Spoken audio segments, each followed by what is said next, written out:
De veus sense contacte. Ningú no ho podria dir, perquè dir-ho és molt poc. Tu, Bruno, amb la boca estripada, entrevista o sorpresa darrere els 100.000 morts de la teva carn, una mica de terra on la terra és més nostra. Pastada amb la sang d'un ventre verd sobre el llit en l'hivern, dolç i tot, mossegava les cuixes que algú temps abans secarà.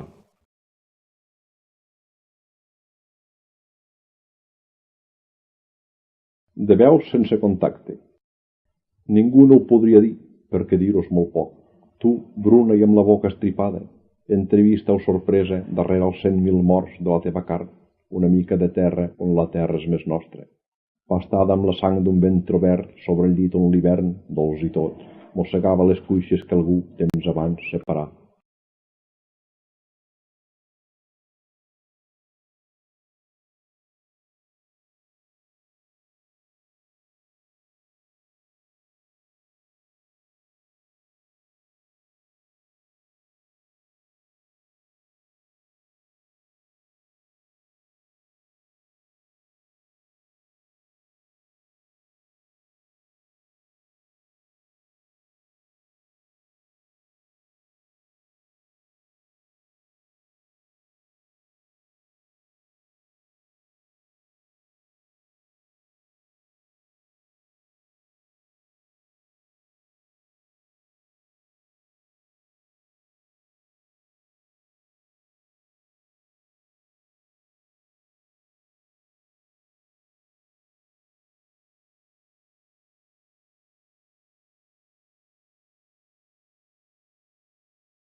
Sempre m'he fet poques il·lusions sobre el poder de comunicació de l'art en general i de la poesia en particular.